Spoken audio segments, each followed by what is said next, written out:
The Manhattan skyline glittered like a jewel against the velvet night, its towering spires reflecting Ethan Tran's dreams. At 32, he was a rising star at New York Presbyterian Hospital, a cardiothoracic surgeon whose hands were as steady as his ambition. Born to Vietnamese immigrant parents who'd scraped by running a small grocery in Queens, Ethan had clawed his way to the top.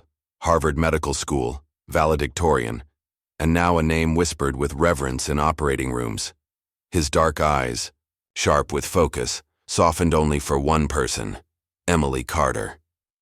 Emily was a vision, her auburn hair catching the light as she laughed at a rooftop gala in Tribeca. The daughter of Richard Carter, a legal titan whose firm dominated Wall Street, she moved through life with the ease of someone who'd never known want.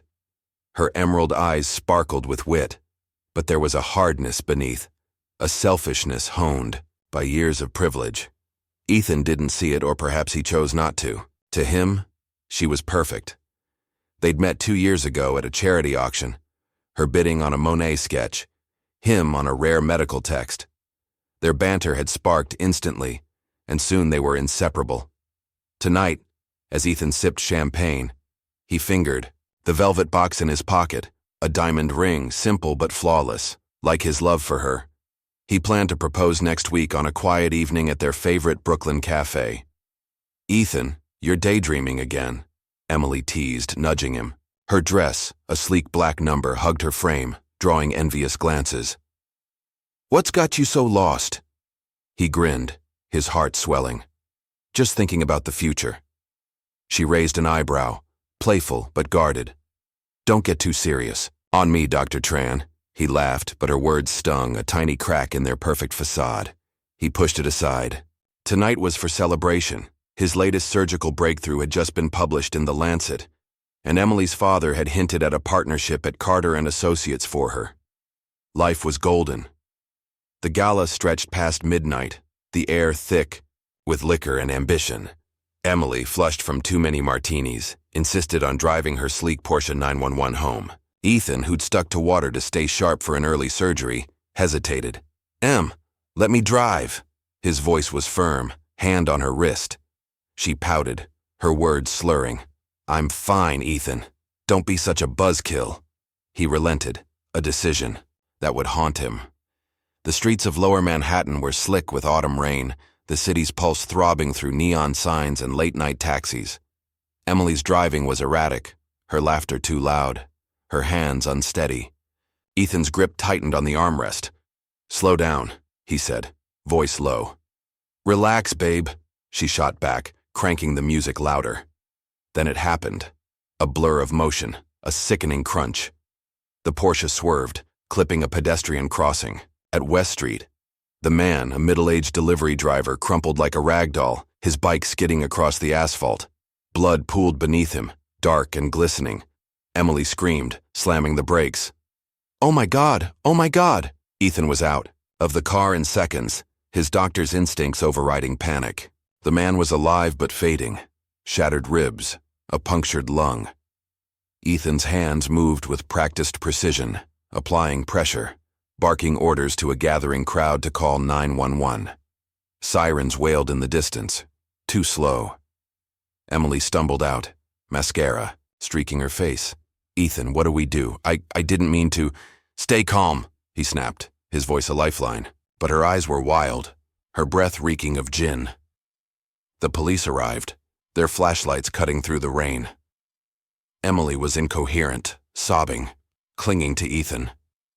He saw the breathalyzer in the officer's hand, the inevitable arrest, the end of her gilded life. And his. "I'm so sorry," she whispered, her nails digging into his arm. "Please, Ethan, help me." He looked at her, the woman he'd planned to marry, and something broke inside him. Love or perhaps weakness clouded his judgment. "Get in the car," he said quietly. When the police questioned them, Ethan lied. "I was driving," he said, his voice steady, betraying none of the storm within. Emily's eyes widened, but she said nothing, letting him weave the story. The breathalyzer showed Ethan clean. He hadn't touched a drop. But the evidence was damning. Skid marks, witness accounts, and Ethan's refusal to implicate Emily painted him as reckless, maybe even complicit in a cover-up. The trial was a media circus. Rising star surgeon in hit-and-run scandal, the headlines screamed. Ethan's parents, stoic in the courtroom, watched their son unravel the life they'd sacrificed everything for. Emily's father, Richard Carter, hired the best defense attorney. But Ethan's story had holes. Why had he lied about who was driving? Why protect the real culprit? In a private meeting, Richard's cold eyes bored into Ethan. "You're throwing away your future for her," he said, not ungratefully but with a warning. "She's not worth it." Ethan didn't respond. He thought of Emily's tearful promises in the days after the crash, her vows to stand by him. "I love you," she'd whispered, and he'd believed her. The judge sentenced him to 5 years, lenient, given the victim's survival, but damning for a doctor. His medical license was suspended, his career in ashes. As he was led away, he caught Emily's gaze in the courtroom. She mouthed, "I'm sorry," but her eyes were already distant. Prison was a crucible. Ethan, once a healer, became a number. 47219. He endured the monotony, the violence, the soul-crushing weight of lost dreams. Letters from Emily came at first, filled with guilt and gratitude, but they dwindled within months. His parents visited, their faces etched with pain, but he forbade them from begging Emily's family for help. "This was my choice," he told them. In his cell, he clung to one truth. He'd saved her.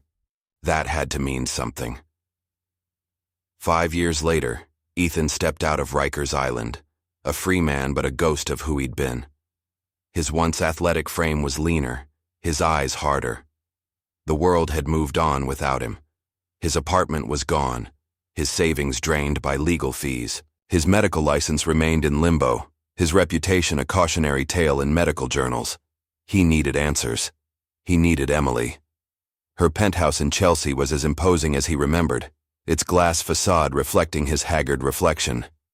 He'd called ahead, but her assistant had been curt. "Ms. Carter is unavailable." Still, he went, driven by a stubborn hope. The doorman, recognizing him from years ago, hesitated but let him up. At the door, Emily's mother, Vivian Carter, greeted him, not with warmth but with venom.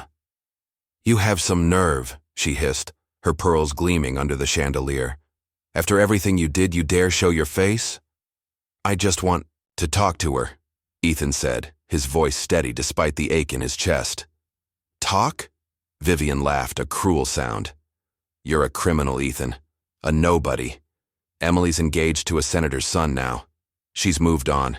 And you should too. Unless you want a restraining order." The words hit like a blade. Engaged. Moved on. He'd given up everything, and she'd erased him. "Let me hear it from her," he said, jaw tight. Vivian's eyes narrowed. "You're pathetic. Stay away, or we'll bury you deeper than you already are."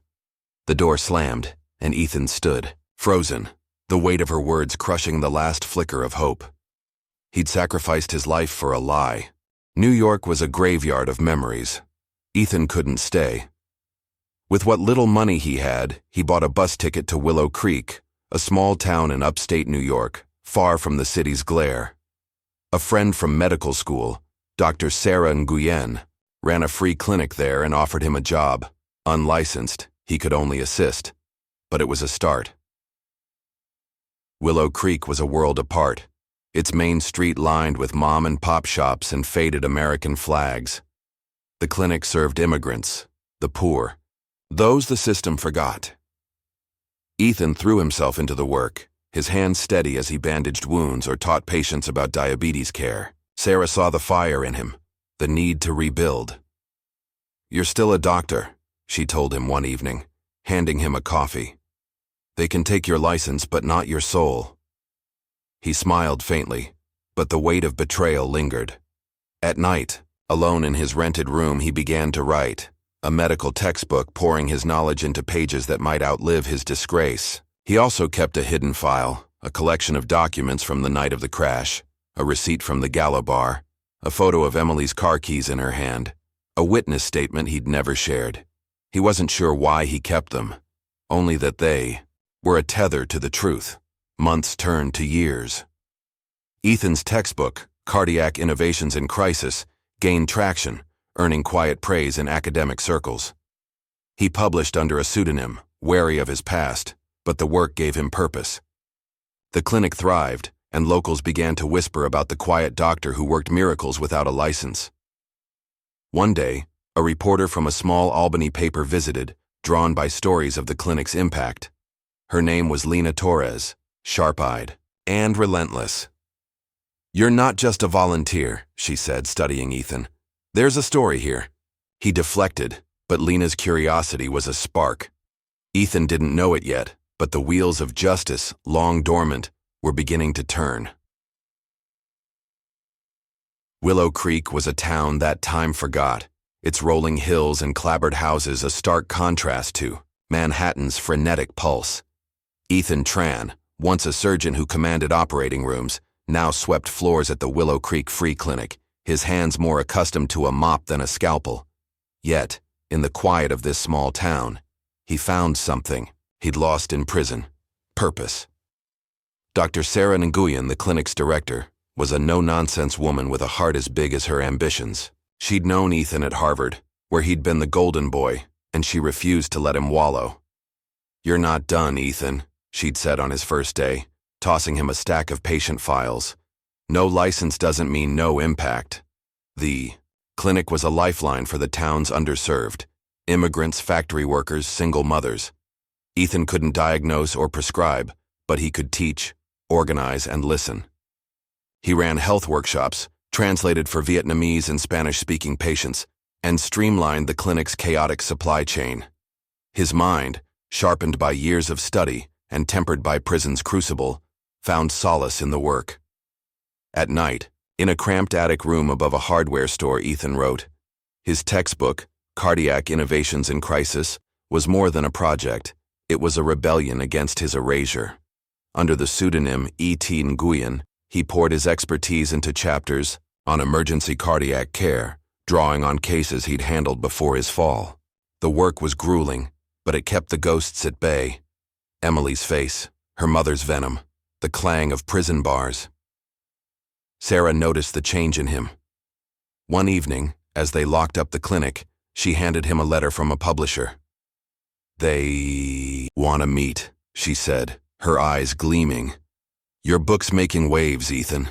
Don't hide from it." He hesitated. Exposure meant risking his past resurfacing, but Sarah's faith and the memory of his parents' sacrifices pushed him forward. "Okay," he said, voice low. "Let's see where this goes." The meeting was in Albany, a 2-hour bus ride from Willow Creek. The publisher, a small but respected medical press, was intrigued by E.T. Nguyen's manuscript. Ethan, dressed in a borrowed blazer, felt like an imposter as he sat across from Dr. Helen Carver, a silver-haired editor with a reputation for spotting talent. "Your work is groundbreaking," Helen said, flipping through the manuscript. "Your protocols for low-resource cardiac interventions could save thousands in rural hospitals. But who are you? No academic record, no public profile." Ethan's throat tightened. "I'm private," he said. "I just want the work to speak for itself." Helen's eyes narrowed, but she didn't press. "Fine, we'll publish, but you'll need to do some talks. Anonymity only goes so far." The book's release was quiet at first, but it gained traction among medical professionals. Rural doctors, underfunded clinics, even international aid groups praised its practical genius. Ethan, still wary, agreed to a few low-key lectures, always as E.T. Nguyen. At a conference in Rochester, he spoke to a room of 50, his voice steady as he outlined techniques for stabilizing heart attack patients with minimal equipment. The applause was a lifeline, a reminder of who he'd been. Lena Torres, the Albany reporter, was in the audience. She'd visited the clinic months ago, sniffing out a story, and now she was back, her notebook open. After the talk, she cornered him. "You're not just a writer," she said, her dark eyes sharp. "There's more to you. Why the alias? Ethan's. Pulse quickened. It's just a name, he said, forcing a smile. Lena didn't buy it. I've been digging, Dr. Tran. Your name popped up in old headlines. New York, hit and run, prison. Care to comment? The room spun. He'd known this day might come, but not so soon. No comment, he said, brushing past her. But Lena's card burned a hole in his pocket, her number a ticking bomb. Back in Willow Creek, Ethan threw himself into the clinic, avoiding Lena's calls. The town had begun to claim him as their own. Mrs. Alvarez, a diabetic grandmother, baked him tamales. The Nguyen family, distant cousins who ran a nail salon, invited him to Lunar New Year. Even the local sheriff, a gruff man named Tom Brady, no relation to the quarterback, nodded approvingly when Ethan helped a drunk driver's victim with physical therapy. The clinic's success drew attention. A grant from a Syracuse-based foundation allowed Sarah to hire more staff, and Ethan's organizational skills turned the place into a model for rural healthcare. He trained volunteers, many of them immigrants like his parents, to become community health advocates. His workshops on heart disease prevention were standing room only, his quiet charisma drawing people in. One patient, Miguel Hernandez, a former construction worker with a heart condition, became Ethan's shadow. You saved me, Doc, Miguel said, clutching a pamphlet Ethan had written. Not just my heart, but my hope.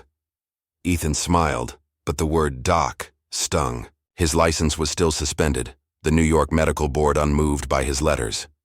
He needed to prove his worth, not just to them, but to himself. His book sales grew, and with them, his savings.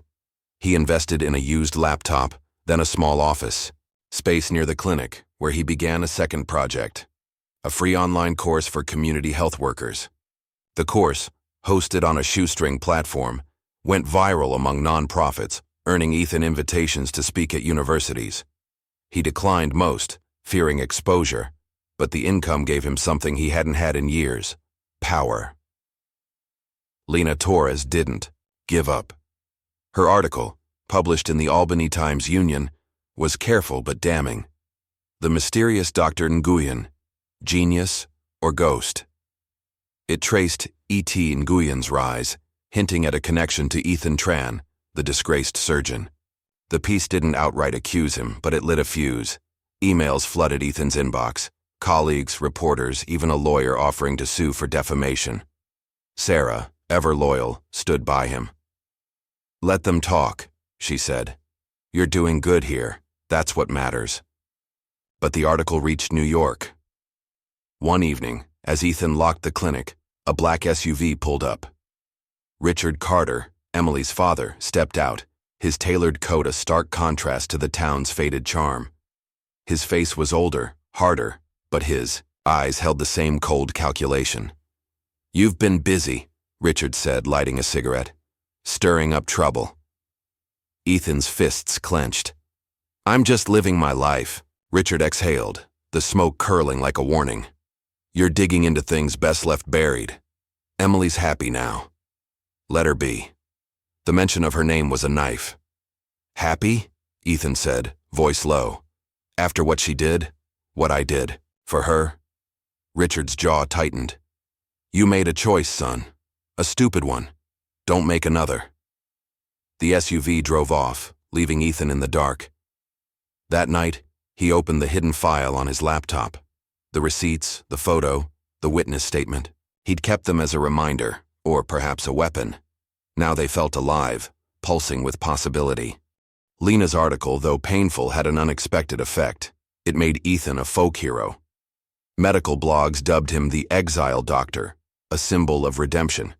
Invitations poured in, TEDx, NPR, even a guest lecture at Cornell. Ethan, tired of hiding, began to accept them, always careful to steer clear of his past. His online course grew, and with it, his network. He connected with philanthropists, tech entrepreneurs, even a retired judge who admired his work. One contact, a venture capitalist named Priya Sharma, saw potential beyond medicine. You're a brand, Ethan, she said over coffee in Syracuse. Your story, Immigrant kid, fallen hero, comeback king.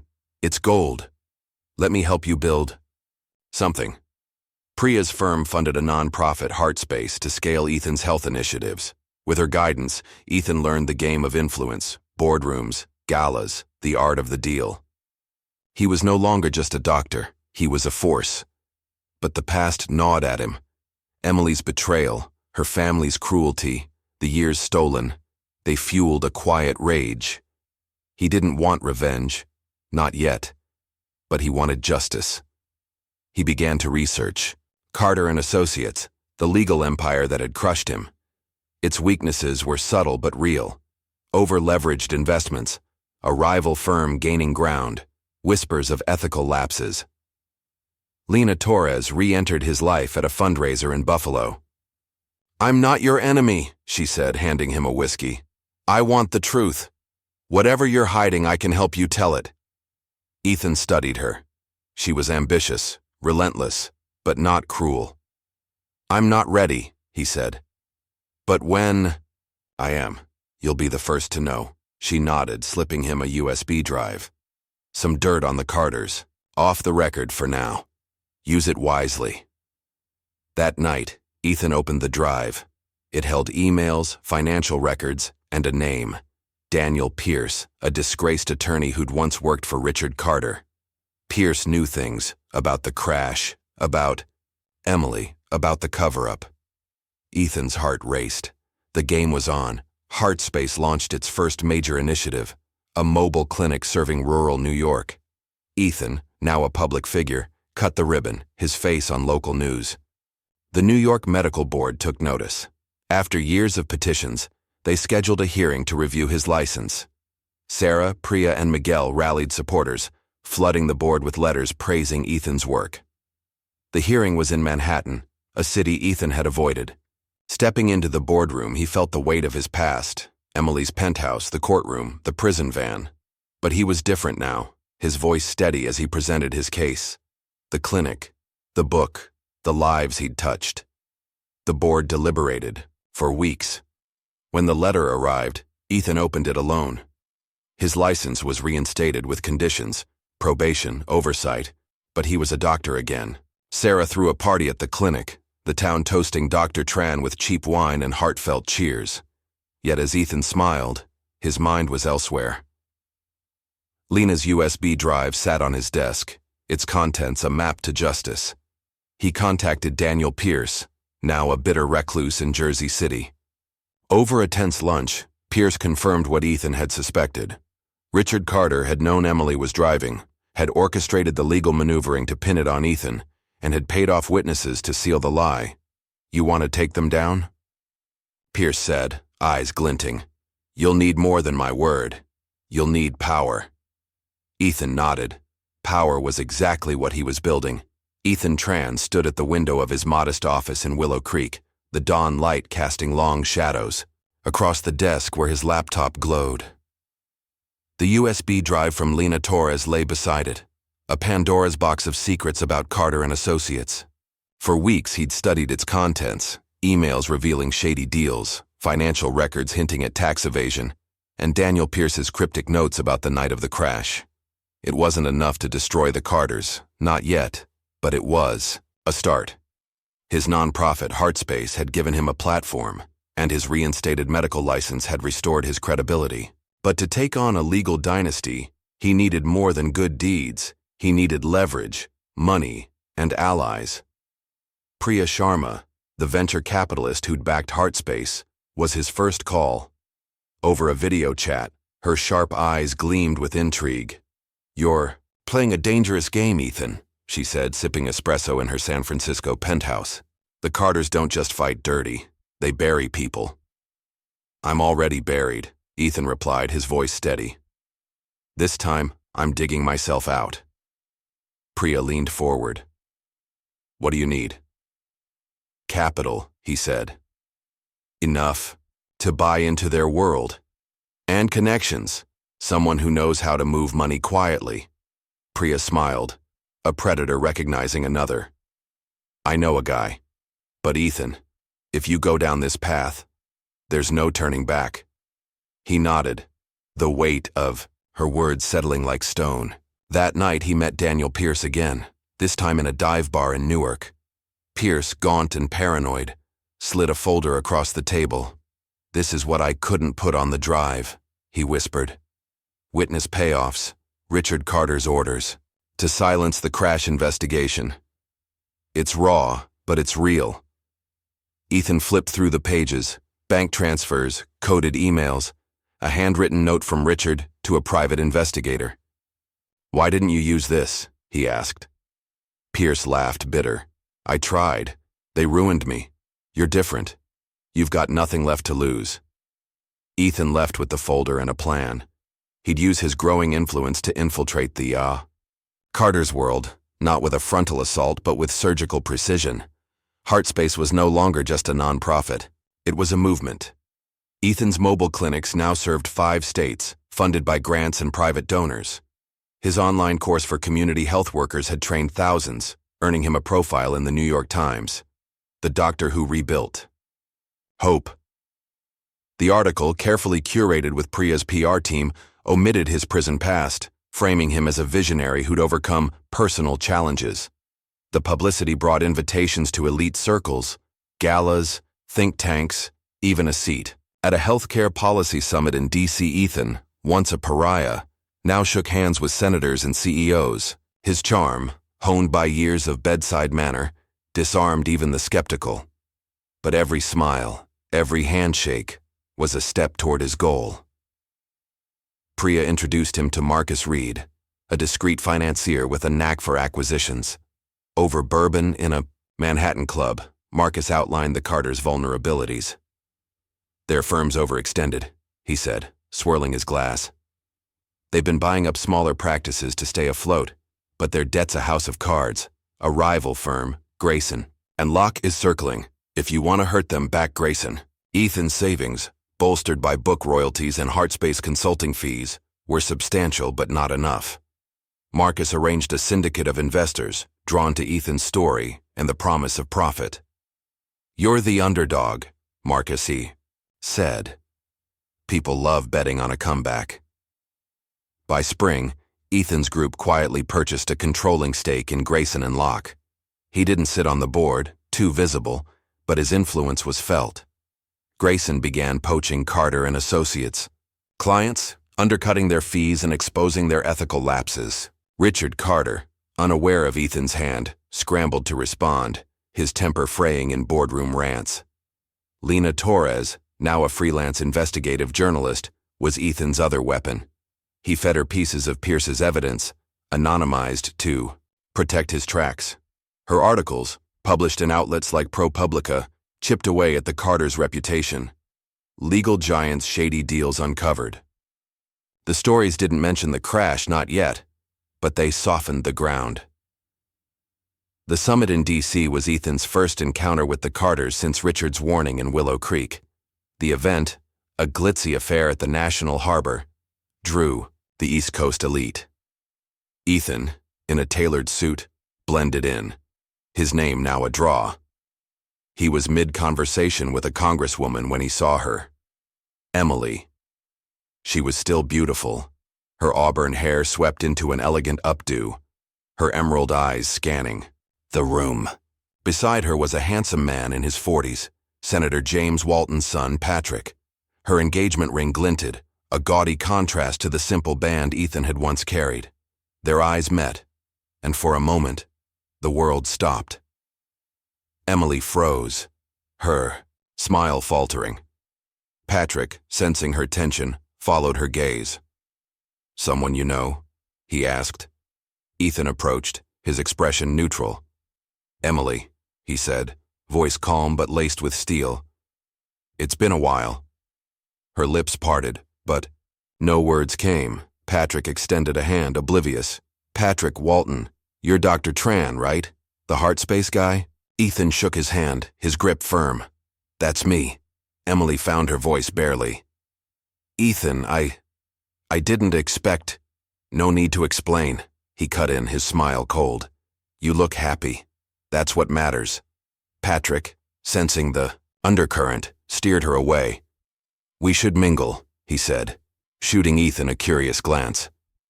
As they left, Emily looked back, her eyes a storm of guilt and fear. That night, Ethan couldn't sleep. Seeing her had reopened wounds, but it also sharpened his resolve. She'd built a new life on his ruins. It was time to even the score. Lena's next article was a grenade. Titled "The Crash That Never Was," it appeared in The Atlantic, backed by Pierce's documents and Ethan's hidden file. The piece didn't name Emily outright. Libel laws were tricky, but it detailed a prominent New York family and a hit-and-run cover-up, with enough specifics to spark speculation.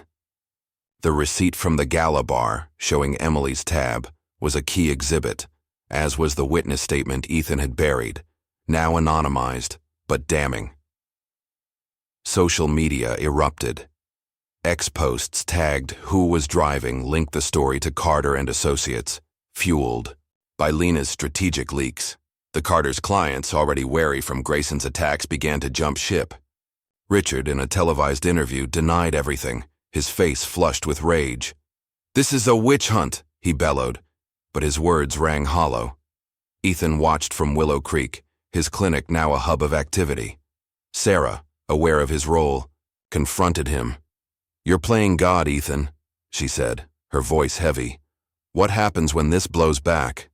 "It won't," he said, but doubt gnawed at him. He hadn't wanted to destroy Emily, only to expose her. Yet the machine he'd built was relentless. The fallout was swift. The New York Bar Association launched an ethics probe into Carter and Associates.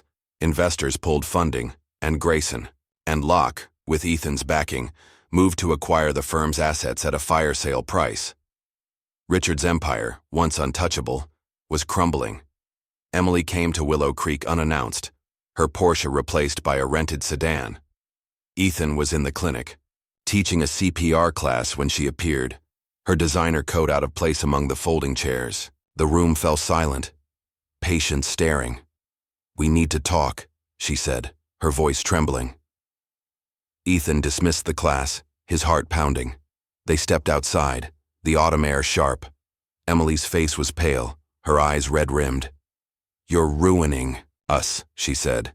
"My father's sick, our firm's dying. Why, Ethan?" He laughed, a hollow sound.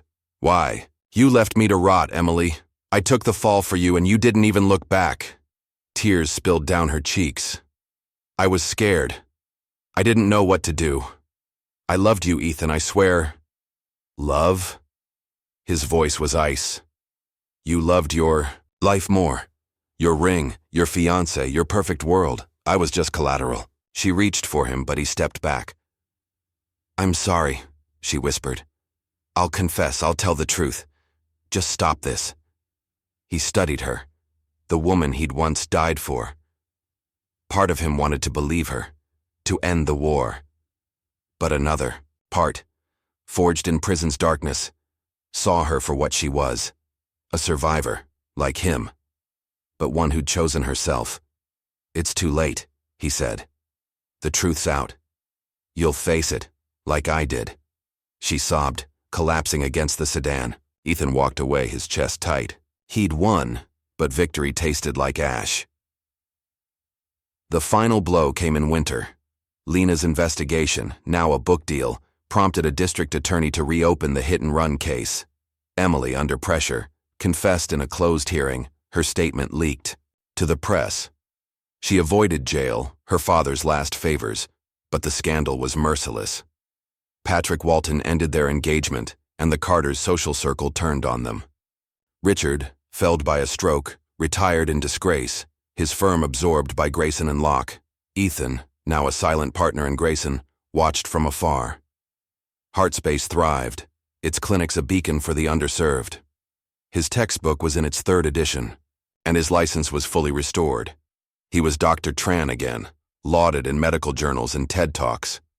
Yet, as he stood on a stage in Boston, accepting an award for humanitarian work, his smile was hollow.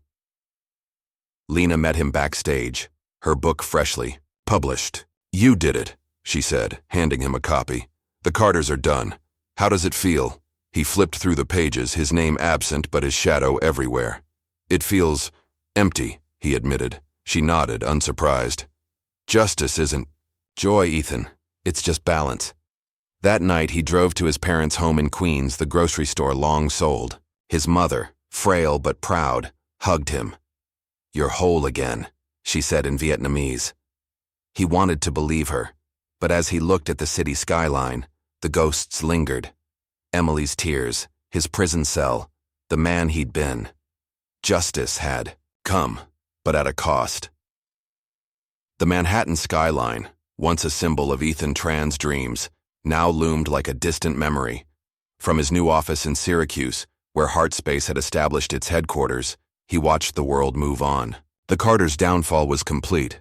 Richard Carter, confined to a wheelchair after his stroke, had retreated to a Long Island estate, a shadow of the legal titan he'd been.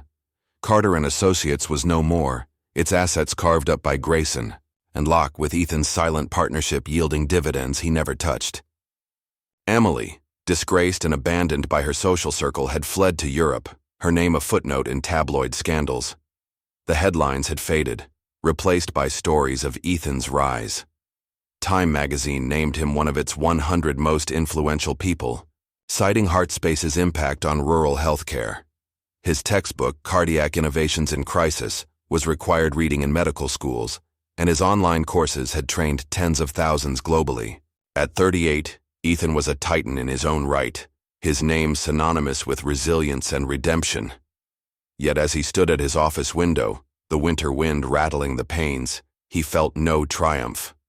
Justice had come, as he'd told Lena Torres, but it was a cold companion. The years in prison, the betrayal, the man he'd been, they lingered like scars beneath his tailored suits and polished speeches. He'd won, but at what cost? Sarah Nguyen, now Heartspace's chief medical officer, noticed his distance. Over coffee in the office break room, she prodded gently. "You did the impossible, Ethan," she said, her eyes searching. "You rebuilt. Your life took down a dynasty. Why do you look like you're still in that cell?"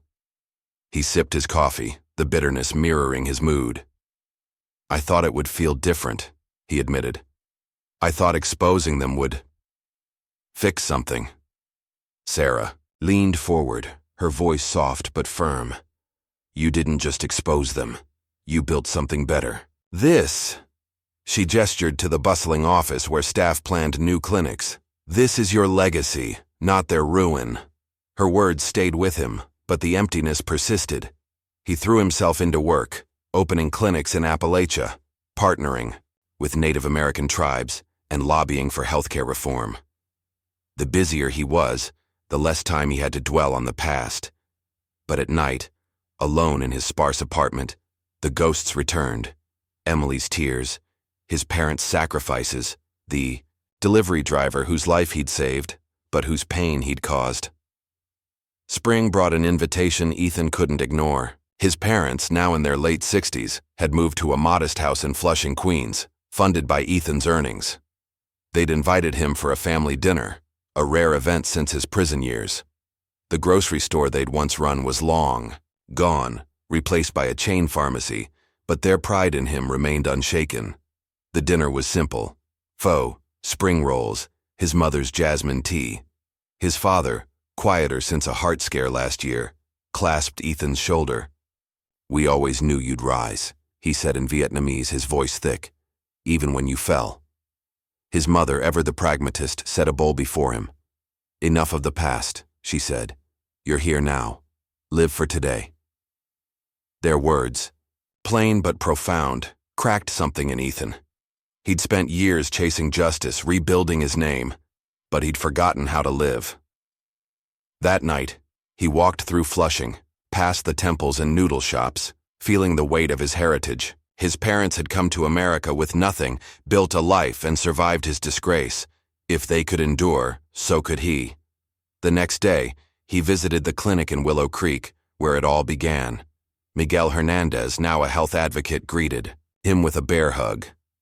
"Doc, you're a legend," he said, showing Ethan a mural the town had painted, a stylized heart with stethoscope labeled Dr. Tran's gift. Ethan smiled, genuine for the first time in months. Willow Creek had been his exile, but it had also been his salvation. He spent the day with Sarah, planning a new pediatric wing, and felt a flicker of the passion that had once driven him. Lena Torres's book, The Fall of a Dynasty, hit shelves in June, a bestseller that dissected the Carters' collapse. Ethan's role was veiled, mentioned only as a wronged doctor, whose evidence sparked the investigation. Lena had kept her promise, protecting his privacy, but the book's success brought renewed attention. One evening, as Ethan prepared for a lecture at Yale, Lena called. "Emily's back," she said, her voice cautious. "She's in New York, living low-key. She reached out to me, wants to meet you." Ethan's grip tightened on the phone. "Why?" "She says she needs closure. She's broken, Ethan. Not asking for forgiveness, just a conversation." He stared out his hotel window, New Haven's lights blurring. Part of him wanted to see her, to hear her voice, to understand why she'd let him burn. But another part, the one that had survived prison and built an empire, knew better. Closure was a trap, a way to pull him back into her orbit. "Tell her no," he said finally. "I've said all I need to." Lena sighed, unsurprised. "You sure? This could be the last piece of your puzzle." "My puzzle's complete," he said, and hung up. The lecture went flawlessly, his talk on healthcare equity earning a standing ovation. But as he signed books afterward, a woman lingered at the edge of the crowd. Her hair was dyed blonde, her face thinner, but he knew her instantly. Emily. She didn't approach, just watched, her eyes hollow. Ethan met her gaze, his expression unreadable. He saw the weight she carried, shame, loss, a life unraveling. For a moment he felt a pang of pity, but it passed. She'd made her choices, as he had his. He turned away, shaking hands with a student, and when he looked back, she was gone. The final piece of the Carters' ruin came quietly. A class action lawsuit, filed by former clients alleging fraud, drained what little remained of their wealth. Richard, now bedridden, died in obscurity, his obituary a footnote. Emily, according to Lena, worked as a paralegal in a small firm.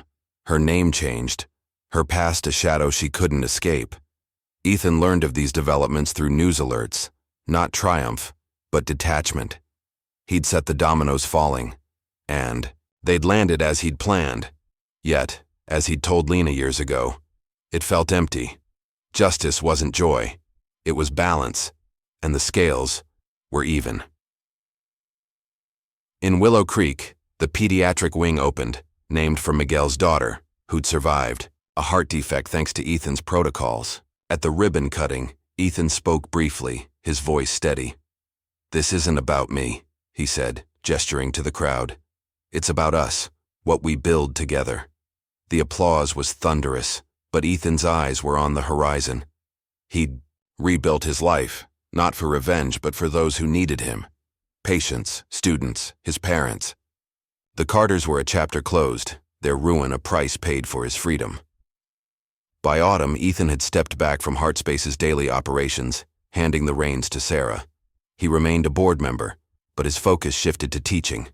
Cornell offered him a guest professorship, and he accepted, designing a course on medical ethics and resilience. His lectures, infused with stories of Willow Creek and his own unspoken trials, inspired a new generation of doctors. He also wrote again, not a textbook but a memoir under his own name. The Heart of Exile was raw, honest, though it omitted the Carters' names. It chronicled his fall, his prison years, and his rise, not as a hero, but as a man who'd learned to live again. The book, published quietly, resonated with readers, earning praise for its humility. One evening, as Ethan graded papers in his Cornell office, Priya Sharma visited, in town for a conference. Over wine, she toasted him. "You're a rare one, Ethan," she said. "Most people break or burn out. You built a legacy." He smiled, but his eyes were distant. "I didn't do it alone." She studied him. "Still carrying her, aren't you? Not Emily. The idea of her." He didn't deny it. Emily was a ghost, not of love but of choices. His, hers, the ones that shaped them. "I'm letting her go," he said, day by day. Priya nodded, satisfied. "Good. The world needs you whole." On a crisp November morning, Ethan returned to Willow Creek for Thanksgiving, hosted by the Nguyen family. The town had changed. New shops, a community center, the clinic, a beacon of hope. As he carved turkey with Miguel, laughed with Sarah, and toasted with cheap cider, he felt something new: peace. Later, walking the town's quiet streets, he stopped at the mural, now weathered but vibrant. "Dr. Tran's gift," it read, and for the first time he accepted it, not as pride, but as truth. He'd given, not just to Willow Creek, but to himself. His phone buzzed, a message from Lena. "Heard you're a professor now.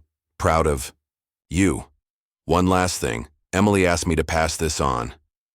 Attached was a letter, brief and handwritten. "Ethan, I know you don't want to hear from me, and I don't deserve it. I live with what I did every day. You were right, justice came, and I'm paying for it. I hope you've found peace. I'm trying to. E." He read it once, then deleted it. The words didn't heal, but they didn't wound either. They were just words from a stranger he'd once loved.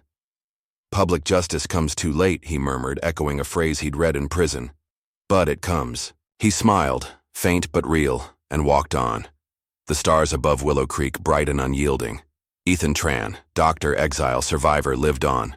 Not for revenge, not for the past, but for the quiet moments, the lives he touched, and the man he'd become. The Carters were gone, their empire dust. He was free. The end.